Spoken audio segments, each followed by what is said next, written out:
M4 TV news కి స్వాగతం. నేటి ముఖ్యాంశాలు.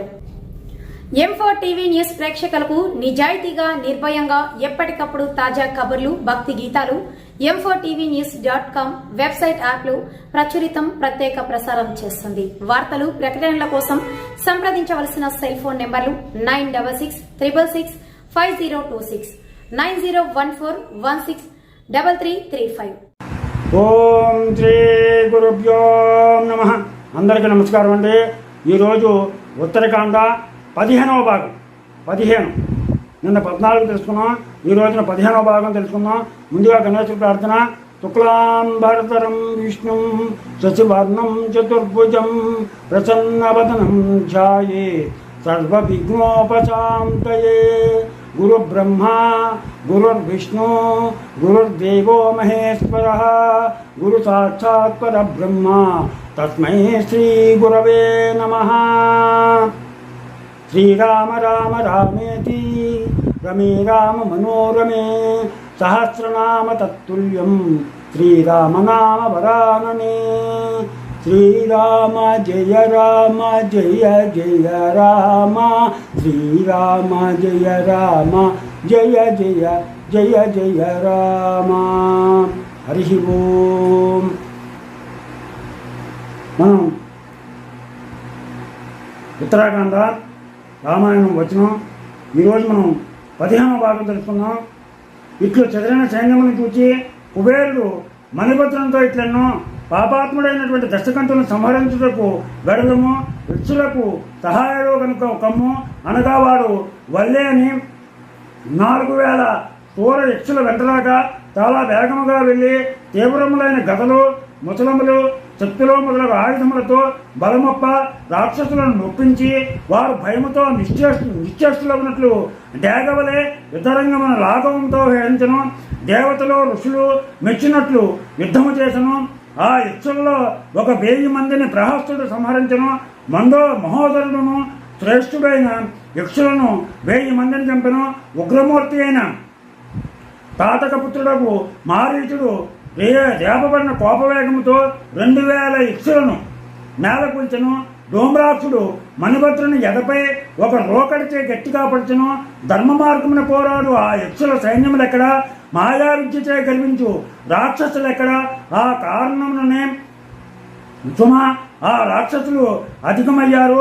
ఆ ముసలపు దెబ్బచే మణిభద్రుడు ఇంచుకైనను జంకక అతిశయించక కోపముతో వేగముగా డోమ్రాక్షుని గదచేత తన కసి తీరునట్లు నెత్తులు కక్కునట్లు మోదును. అట్లు దెబ్బతిని పడిన మంత్రిని చూచి రావణుడు క్రోధము చెంది వేగముగా మణిభద్రుని మీదకు వచ్చుచున్న రావణుని చూచి బలమైన 3 శక్తులచే వేయగా అతడును ఒప్పుచున్న గదతో శత్రువు మూర్ణత చెందినట్లు అతని కిరీటముపై కొట్టును. ఆ దెబ్బచే మహాయక్షుని కిరీటపు ఒక పక్కకు ఒరిగిపోయాను. కానీ అతడు భయపడయ్యను.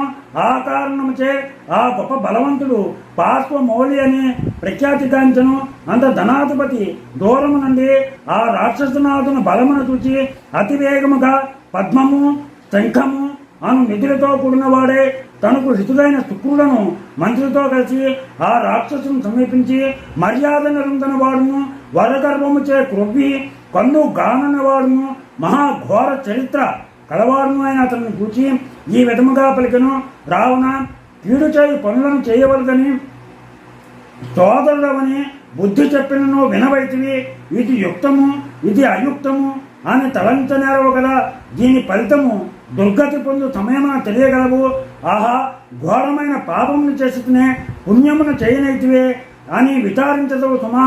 విమర్శించి చూడగా ముందు చూపు లేక గర్లములను త్రాగినవాడు పరిణామ వేళ అది జీవస్థానములను క్రూరముగా కోరుతుండగా కర్మ ఫలమును తలుచుకొను. ఏదో కొద్దిపాటి ధర్మమును చేసినట్టి నిన్ను చూచి సంతసించుతున్న దేవతలు ఇట్టి క్రూరమైన బుద్ధితో దుష్ట కార్యములు చేయుతున్న కారణమున అసహ్యపడతారు. ఓ దుర్మతి, తల్లిదండ్రులను ఆచార్యులను అవమానించువాడు యమునకు చిక్కి నరక యాతనలను అనుభవించే సమయమున తన దుష్కృత్యములను తలచి దుఃఖము చెందును. శరీరం అశాశ్వతము. భూమి యందు జీవించి ఉన్న సమయముననే తపస్సు చేయక మానచో తన గతికి వెళ్ళిన తరువాత మానవుడు తన మదిలో పరితాపం నుండి విచారించును. ధర్మము వలన రాజ్యము, ధనము, సౌఖ్యము వచ్చును. అధర్మము వలన సంతాపము కలుగును. కనుక బుద్ధిమంతుడు సౌఖ్యం నందుల కొరకు దుష్కర్మములను వదిలి ధర్మము చేయవలను. పాపము చేసినచో దానికి ఫలితము దుఃఖమే ఆగును. దాని ఇచ్చడిన మానవుడు అనుభవించును. అట్లుగాన మూఢుడు తన వినాశనములకై పాప సమూహమును ఆచరించుచుండును. గురువులను పూజింపకయే దుష్టులకైనను మంచి బుద్ధి కలగబోదు. ఓ రాక్షసరాజా, ఎట్టి కర్మమును చేయును అట్టి ఫలమునే అనుభవించును. పుణ్యకర్మలను ఆచరించిన పురుషులకు వారు బుద్ధికి తగిన ఫలములే సంభవించును. ఓ బుద్ధిహీనుడా, శౌర్యము గాని పుత్రులు గాని ధైర్యము గాని తన బుద్ధిని అనుసరించే ఉండును సుమా. పాపాత్ముడవై నరకమునాచరించు పనులు చేయుచున్నవాడు వడుగులు ఒకటిచే చి మీతో మాట్లాడుతూ తగదు.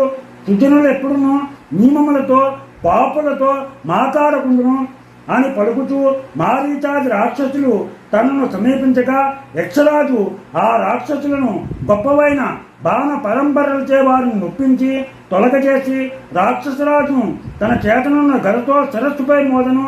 ఆ రాక్షసుడు కొంచెమైనను ధైర్యముతో చెలింపట ధైర్యముతో నిల్చను.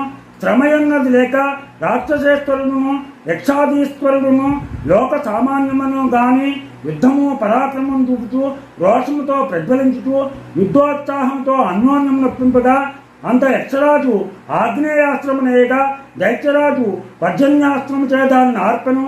శత్రు సంహారం చేయుటకై మాయతో అతడు పులులుగాను వృక్షములుగాను అడవి పందులుగాను కొండలుగాను మేఘములుగాను సముద్రములుగాను యక్షుల వలను రాక్షసుల వలను అనేక విధములైన రూపములను వందలు వేలుగా ధరించను.